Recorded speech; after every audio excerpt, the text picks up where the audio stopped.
একটা ঘন জঙ্গল, একটা গ্রাম, যেখানে যেই প্রবেশ করত সে আর কখনো ফেরত আসতো না। 2021 সালে মুক্তিপ্রাপ্ত Malayalam science fiction horror film Churuli, সেটা নিয়ে আমরা আজকে আলোচনা করব, যেটা সত্যিকার অর্থেই তোমার ব্রেনকে উল্টে রেখে দিতে পারে। তো চলো শুরু করা যাক। গল্প শুরু হয় সজীবন নামের এক ছেলেকে দিয়ে। তার দাদি তাকে এক পুরনো লোককথায় ঘেরা গল্প শোনাচ্ছিলেন, এক আত্মার গল্প যার নাম পেরুমাদান। তিনি বলেন, দূরের এক গভীর আনকুরা জঙ্গলে এমন একটা আত্মা থাকে যে মানুষের মনকে ঘুল খাইয়ে দিতে পারে। লোকজন শর্টকাট হিসেবে এই পথটা ধরত, কারণ পথের সময় অনেকটাই বাঁচত। কিন্তু আস্তে আস্তে গুজব ছড়াতে লাগলো যে ওই জঙ্গলে ঢুকে সে নাকি আর ফিরে আসে না। কেউ বলে আত্মা পথ বুলিয়ে দেয়, কেউ বলে ওদের অন্য এক জগতে পাঠিয়ে দেয়। মানুষ ভয়ে সেই পথ পুরোপুরি এড়িয়ে চলা শুরু করে। একদিন এক সাধু ঠিক করলেন, আমি আজই পেরুমাদানকে ধরবো, দেখবো আসলেই আছে কিনা। তিনি জঙ্গলে ঢুকলেন। বাতাসে একটা অদ্ভুত ঘ্রাণ, চারদিকে নিস্তব্ধতা। অনেকক্ষণ ঘোরাঘুরি করেও তিনি কিছুই পান না। ঠিক তখনই তিনি পথের ধারে একটি ছোট গোল জিনিস দেখতে পান। সেটিকে তিনি বল মনে করে তার ঝুড়িতে রাখেন। পরে বুঝলেন এটা কোনো বল নয়, এটা বনরুই, বয়ে নিজেকে গোল করে রাখা সেই অদ্ভুত প্রাণী। সাধু হাসতে হাসতে বনরুইকে পথ জিজ্ঞেস করতে শুরু করেন। বনরুই তাকে একবার এদিকে একবার ওদিকে নিয়ে যেতে থাকে। এইভাবে অনেকক্ষণ ঘুরেও সাধু কোনো আত্মাকে খুঁজে পান না। আসলে বনরুই সেজে থাকা সেই প্রাণীটিই ছিল পেরুমাদান। সে সাধুকে নিজের মতো করে জঙ্গলের ভেতর চক্কর কাটিয়ে বেড়াচ্ছিল। বলা হয় সেই সাধু এখনো নাকি জঙ্গলের কোথাও ঘুরে বেড়ান, আর কখনো বাইরে ফিরে আসেননি। এভাবেই শুরু হয় চুরুলির গল্প, স্পাইরালের মতো ঘুরতে থাকে এক রহস্যময় যাত্রা। এবার গল্প সরে আসে দুই পুলিশ অফিসারের দিকে। তারা খুঁজছিল জয় নামের এক অপরাধীকে, যে চুরুলি নামে এক অঞ্চলে লুকিয়ে আছে বলে সন্দেহ। অফিসার দুজন সিদ্ধান্ত নেন তারা চুরুলিতে গিয়েই জয়কে ধরবেন, তবে পুরোপুরি ছদ্মবেশে। সিনিয়র অফিসার নিজের নাম রাখেন অ্যান্টনি, আর জুনিয়র অফিসার হয়ে যান সজীবন। যে এলাকা তারা যাচ্ছে সেটা খুব অদ্ভুত, প্রচণ্ড বিচ্ছিন্ন, আর বাইরের লোকজনকে সন্দেহের চোখে দেখা হয়। তাই নাম পরিচয় বদলানো ছাড়া উপায়ও ছিল না। পথে তারা এক ধাবায় থামে। সেখানে ধাবার মানুষজন খবর পড়ছিল কেউ নাকি আমেরিকায় এলিয়েন দেখে ফেলেছে। এই কথাগুলো প্রথমে মনে হয় অপ্রাসঙ্গিক, কিন্তু আসলে পুরো ফিল্মে বারবার এলিয়েন ইঙ্গিতই ফিরে আসে।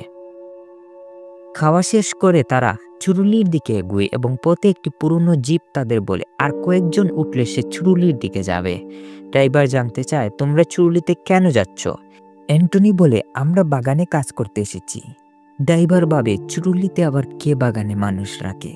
তারপর সে ভাবে হয়তো থংকান। এই সুযোগে অ্যান্টনি বলে, হ্যাঁ থংকান। তারপর সবাই জিপে ওঠে। চুরুলির পথে চারপাশের পরিবেশ আরো অস্বাভাবিক হতে থাকে। একটা অদ্ভুত চুপচাপ ভাব, যেন জঙ্গল মানুষকে নজরে রাখছে। হঠাৎ তারা একটি পুরনো কাঠের সেতুর কাছে পৌঁছায়। সেতু অল্প নড়লেই ভেঙে পড়বে মনে হয়। সকলকে নেমে যেতে হয়, কিন্তু অ্যান্টনি গাড়িতে বসে থাকতে চাইলে ড্রাইভার অদ্ভুতভাবে রেগে যায়, যেন সে কিছু আগে থেকেই জানে।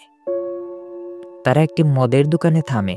গ্রামের মানুষ এখানে এসে গল্প করে, হাসাহাসি করে, কিন্তু তাদের কথা বলার ধরন, চোখের দৃষ্টি সবই অদ্ভুত রকম আক্রমণাত্মক। অ্যান্টনি দোকানুকে বলে তারা থংকানের বাগানে কাজ করবে। থংকান বাইরে, তাই কয়েকদিন আশ্রয় দরকার। দোকানি কারিয়াচা রাজি হয়, কিন্তু সে এবং অন্যরা দুই অফিসারের দিকে অদ্ভুত দৃষ্টিতে তাকাচ্ছিল। কিছুক্ষণ পর দোকানে আসে মারিচা।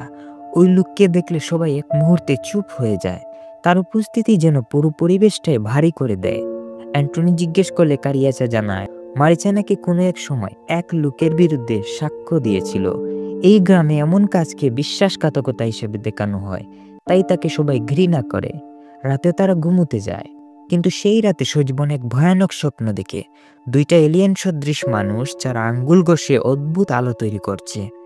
হঠাৎ ঘুম ভেঙে গেলে বাইরে ঠিক একই রকম আলো দেখতে পায়। এখন তার সন্দেহ আরও বাড়ে, এ কি সত্যি আত্মা নাকি কোনো অন্য জগতের প্রাণী? পরদিন সজীবন আর কারিয়াচার মধ্যে বেশ ভাব হয়ে যায়, কিন্তু সজীবনের অতিরিক্ত প্রশ্নে অ্যান্টনি বিরক্ত হয়।